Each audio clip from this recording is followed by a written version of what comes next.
How to find the right real estate agent for the home buyer.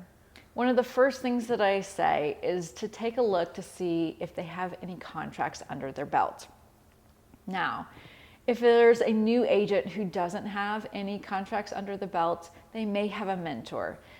Something to keep in mind with new agents is that they are eager to learn, they're eager to help, and they want to learn the business, and they're willing to ask questions.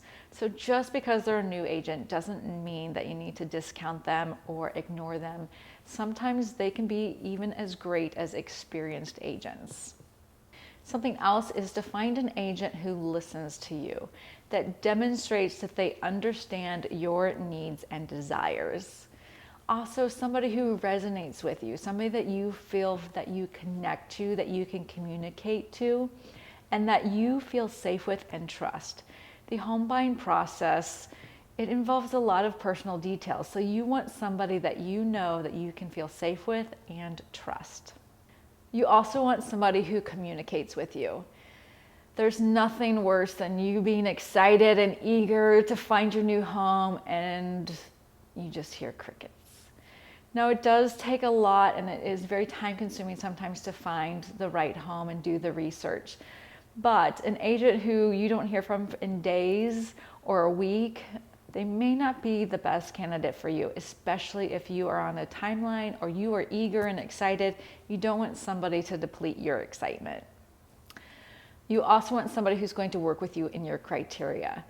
It will oftentimes take additional research. It will take phone calls. It's not so simple as just putting in some filters in the MLS, putting you on a quick campaign and sending you any listings that come up. It's going to require some additional research. So you want somebody who's got the time and willingness to be able to do that for you because they want you to find the perfect home that meets your needs. You also want an agent that has a positive attitude, that has a win-win, that is not out to take advantage of anybody.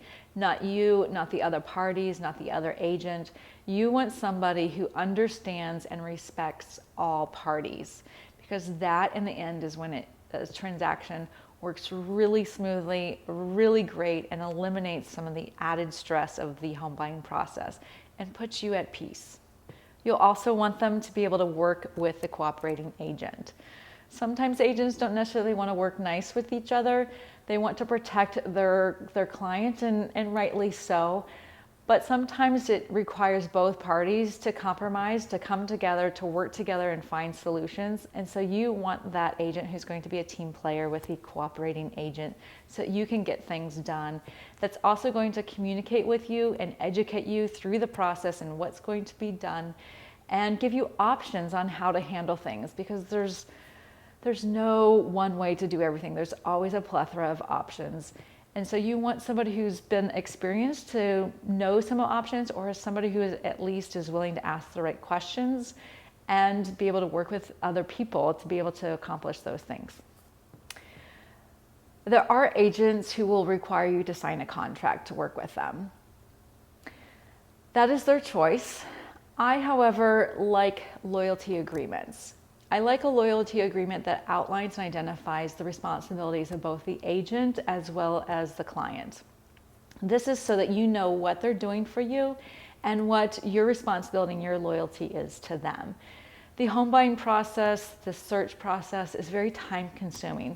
So you want to respect the agent's time, but you also want them to be able to communicate and do the things that they say they're going to do for you. So if they're not doing those things, I highly recommend that you speak up, that you tell them what you're seeing and not seeing, and so that they can modify. And if they don't modify, then you can tell them, this isn't working and I need to go find the agent who's going to be right for me. It is up to you whether or not you want to sign a contract and be in a committed relationship with that agent, but find one who's willing to do the right thing for you.